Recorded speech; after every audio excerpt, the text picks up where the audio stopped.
Hey folks, today is Sunday, the 3rd of February. It's got a little flurry going on out there, and right now I need to work out. I'm building a magic item for my game today. I need to leave as soon as I've made this video, so I'll probably be uploading it from there. But the I asked my DM if I could build an item that gave like 3 uses of Identify per day. And there are rules for making your own magic items. And so he's like, well, if the math checks out, sounds good to me. So the rules that apply here, I'm making a use activated item. See, what you need to do, this is a little bit of math. So I'm making a use activated item with charges per day, and there is a material component cost. So let's what you do is you go down the table and you handle each issue in turn. So a use activated item costs, let's see here, the spell level, which is 2, times the caster level, which is 3. Second level spells can be cast at level 3. And you multiply that by 2,000 gold. So that's 2 times 3 is 6, times 2,000 is 12,000 gold. Now that's just for a straight up use activated Identify. But because we're adding charges per day, we're putting a limit on the item. So what you do is you divide that 12,000 gold by 5 over the number of charges. So first we need to figure out what 5 divided by, let's say we want 3 charges. So 5 divided by 3 comes out to 1.67. And we divide 12,000 by 1.67. Or it's 1.6 repeating, but I'm going to use my phone to get as accurate a price value as possible here. So let's turn it over so it's scientific, and I use parentheses. 12,000, oops, 000 divided by, open parentheses, 5 divided by 3, close parentheses, equals 7,200 gold. So what we do is we divide that by 5 over 3, and that comes out to 7,200 gold.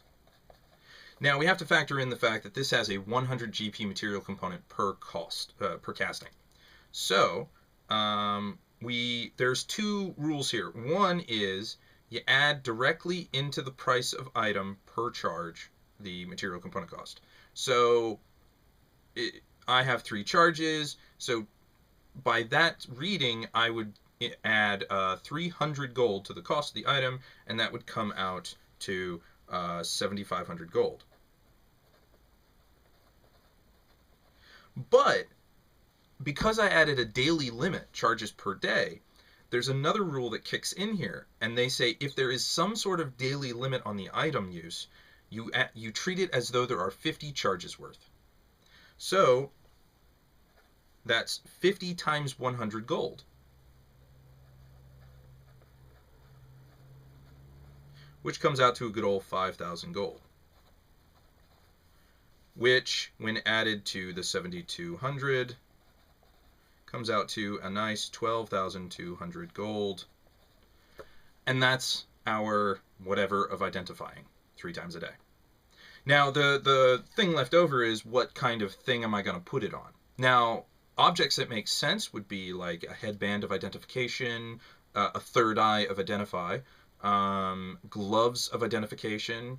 You could make it could even be something as simple as a stone of Identify. You place the stone on the item, wait a moment, and then pull the item away, and you know exactly what the item is, or what have you. Or like you hold the stone in one hand, you hold the item in the other, and bam, you know what it is. 3 times a day, something like that. You can, the limit is your imagination here. Now what I'm personally going to do for my character is he'll wear the gloves of identification or what have you, and then he'll shift his gloves of dexterity into bracers of dexterity, because that's essentially the same slot on the body is hands, bracers, arms, as it were. Bracers of dexterity, they're fine.